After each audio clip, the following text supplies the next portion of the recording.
হাবিব, রাজধানীতে এখন তাপমাত্রা কেমন দেখছেন, আর গুড়ি গুড়ি বৃষ্টি যে সকালে ছিল এখন কি অবস্থা?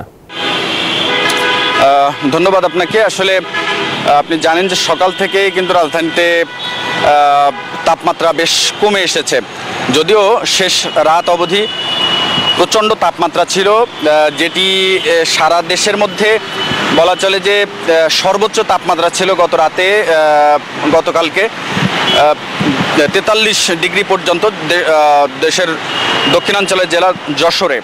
এবং সেই তাপপ্রবাহের যে তীব্রতা সেটি কিন্তু রাজধানীবাসী বেশ প্রখরভাবে উপলব্ধি করেছে এবং জনজীবন এক ধরনের বিপর্যস্ত পর্যায়ে ছিল।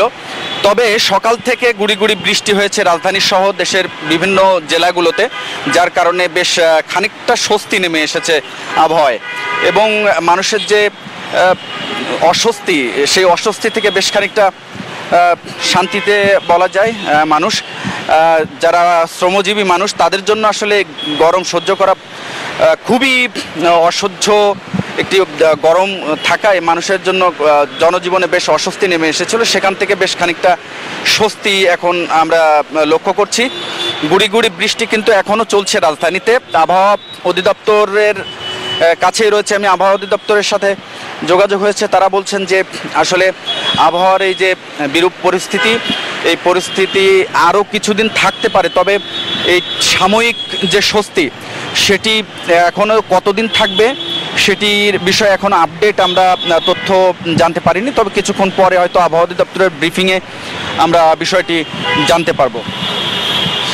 এখানে সার্বক্ষণিক যারা রাজধানীর সড়কগুলোতে কর্মরত থাকেন, বিশেষ করে ট্রাফিক পুলিশ, তাদের সাথে তারা আসলে এই গরমের মধ্যে তাদের জন্য কাজ করা যেমন কষ্টদায়ক, ঠিক ততটাই চ্যালেঞ্জিং।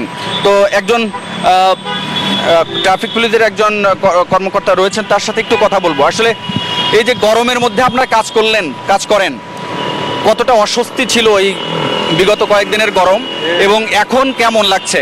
আবহাওয়া তো বেশ খানিকটা ঠান্ডা এখন। হ্যাঁ, এতদিন খুব গরম ছিল, আজকে বৃষ্টি হওয়াতে খুব স্বস্তি নিচ্ছি আমরা, খুব আরামদায়ক লাগতেছে আর কি। এই গরমের মধ্যে যে কাজ করেন তাতে কি সমস্যা হয়, শারীরিক কোনো সমস্যা হয়েছে? সমস্যা হইলেও করা লাগে, আমরা সেবামূলক কাজ করি, এটা সমস্যা হইলেও কষ্ট হইলেও করা লাগে আর কি। দায়িত্ব বোধের জায়গা থেকে করতে হয়। জি, যেমনটি বলছিলেন ট্রাফিক পুলিশের একজন কনস্টেবল, তিনি আসলে প্রত্যেকটি মানুষেরই একই ধরনের কথা, জীবন জীবিকার তাগিদেই কিন্তু মানুষের কোনো উপায় না থাকাতে প্রচণ্ড গরম থাকার পরেও কিন্তু তাদের কাজে নিয়োজিত থাকতে হয়। তো সব মিলিয়ে এখনকার ওয়েদার বেশ স্বস্তিদায়ক এবং এই স্বস্তির আবহাওয়া কিন্তু দীর্ঘস্থায়ী না হওয়ারই একটি বার্তা রয়েছে। কারণ আপনি জানেন যে বিশেষ করে দক্ষিণ এশিয়ায় এই যে গরমের এই যে প্রবাহ, সেটি কিন্তু আরও বেশ কিছুদিন থাকতে পারে বলে আবহাওয়া গবেষণা সংস্থাগুলো জানিয়েছে। তো এই ছিল মোটামুটি আমার কাছে রাজধানীর আগারগাঁও এলাকা থেকে আবহাওয়ার সর্বশেষ অবস্থা। মাহমুদ। ধন্যবাদ মাহমুদ। আপনি যেমনটি বলছিলেন, হ্যাঁ, ঢাকার মতন পাবনাতেও সকালবেলা ঝিরঝিরে কিছু বৃষ্টির দেখা মিলেছে। এখন 10টারও কিছু বেশি বাজে, এখনও সেই সূর্যের যে বদমেজাজি চেহারা সেটা এখন পর্যন্ত পূব আকাশে দেখা যায়নি। রোদের তাপ সে কারণেই কম, সকালে বৃষ্টির কারণে এবং এখনও সূর্যের তাপ না দেখায় স্বস্তিতে সাধারণ পাবনার শ্রমজীবী মানুষেরা। সকাল থেকে হালকা মেঘের দেখা মিলেছে, এখানে এখনও তাপমাত্রা নেই। গতকালকে পাবনার ঈশ্বরদীতে সর্বোচ্চ তাপমাত্রা ছিল 38.5 ডিগ্রি সেলসিয়াস, যেটা গত 3 দিনের মধ্যে সর্বোচ্চ তাপমাত্রা ছিল বলে আবহাওয়া অফিস জানিয়েছে। আপনাকে একটু জানিয়ে রাখি যে কদিন আগে বা 10-15 দিন আগে যে খরতাপটা ছিল, তখন গরমের মধ্যে তীব্রতায় যেটা হতো সাধারণ মানুষের নাভিশ্বাস অবস্থা, কিন্তু শরীরে ঘামের দেখা মিলত না।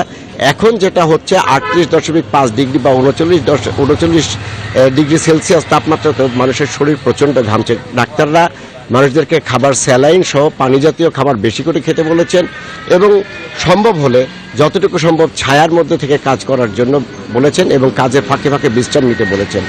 সব মিলে আজকে এখন পর্যন্ত পাবনার তাপপ্রবাহের যে অবস্থা, তাতে মানুষ কিছুটা হলেও স্বস্তিতে আছে। পাবনা থেকে এই ছিল আমার কাছে সর্বশেষ। ফিরে যাচ্ছি স্টুডিওতে। মাহমুদ।